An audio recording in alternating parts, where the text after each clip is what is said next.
And now let's hear from that leading voice in business about how and whether some economic activity should resume again and under what conditions. Suzanne Clark is the president of the U.S. Chamber of Commerce. It's a group with some 3 million members across all sectors of the economy. She presented a gradual plan to her members for returning to work, but it includes many issues that have yet to be resolved. Suzanne Clark, thank you very much for talking with us today. Tell us, I mean, as you think about all this, how big a challenge is the country facing, the private sector? I mean, it's not as simple as turning on a light switch, is it? No, no, it isn't. Thank you for having me today. Now, we sit in a unique vantage point because our members represent all sectors and all sizes and all geographies. And the idea of getting back to work, of getting back to life is so important to them. So we know that there are experts, public officials, medical experts talking about when it's safe to get back to work. But we think that our job is to help business leaders begin to plan for how to get back to work. Your memo that you sent out to your members, it starts out by saying that the return to work will be, quote, gradual, phased in, and will vary by several factors.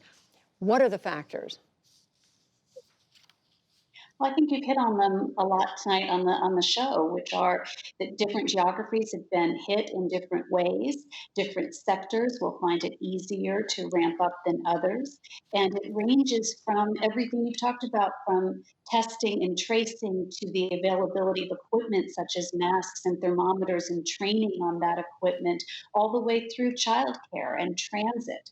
This is, this unprecedented crisis in this country, and there's no playbook to take off the shelf and just execute. So it's why it's so important that we plan now so that when it's time to go back to work, people are really ready. We want to help both government leaders and business leaders anticipate what new restrictions, what new equipment, what new risks are out there so that they can really be ready. You can't underestimate what a job means to a family or to a community. And once we return to health, we need to be ready to return to work.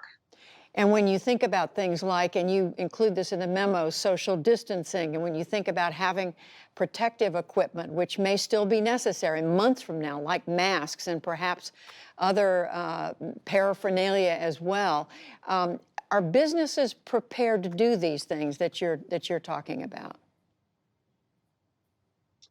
Imagine being a small business owner right now and not only having the financial threat and fear that you have in your community, but also now trying to tackle all kinds of new learning, not only new acquisition of equipment, but how to use it and how to train for it. And again, it's just so unprecedented that we've got to figure out in a world that's going to have imperfect information, right? These CEOs are not going to be in a situation where they've got perfect equipment, perfect information, or perfect training. How can we help them take the right kind of risk? Because it will be a little bit of a risk, right? When will people feel safe going into their businesses to work or as a customer?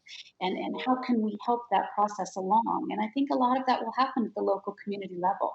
I'm asking you because, I mean, for example, you think about a business, whether it's a hardware store or a restaurant, they're not used to being in the business of asking people to take their temperature, for example, when they walk in the door, or making sure, I guess you could ask people to wear a face mask. But these are not the kinds of things we normally expect when we go out to a store, for example. No, that's exactly right. And in fact, we've kind of trained businesses to do the opposite because of concerns on healthcare privacy or on discrimination or different types of liability. And so this is a real gray area that we're all going to have to confront. And this gets back to our goal, which is what can we anticipate in advance so that we can try to find any kind of ground, firm ground for CEOs to stand on, whether it's a sole proprietor or all the way up to really big companies. And I thought the governor made a good point a minute ago when he talked about businesses that have been deemed essential and how they are working. We talk about a return to work, but a number of people didn't leave work. What can be learned from the experiment that they've already been through? And Suzanne Clark, the other thing is who pays for this? I mean, some of these businesses are going to be coming back. They're going to be turning the lights back on, but with a much tighter payroll situation? How do you look at that question? It's really complicated. How is it all going to be paid for? One of the things that we've been looking at, for example, goes back to childcare. If you're having social distancing so you can accept fewer children or you need more adults, does that mean less revenue across more expenses? So how do you make that stretch? And I think it's going to require more aid. I think it's going to require, both at the federal level and at the state level, some assistance. We know that some businesses will get back to work faster than others. It may be a while before people are comfortable going into big, crowded places again. So businesses that rely on mass numbers of people might need more aid and more assistance. But I have to say, there's a bit of optimism too, right? We're seeing a type of resilience and a coming together in a community that is really a beautiful thing, I think, for this country. So, if Mr. Rogers used to say, look for the helpers, I think we're also looking for the innovators, the scientists, the doctors, but also the business leaders and how they can innovate. Whenever there's a great time of disruption, there's also a big period of innovation.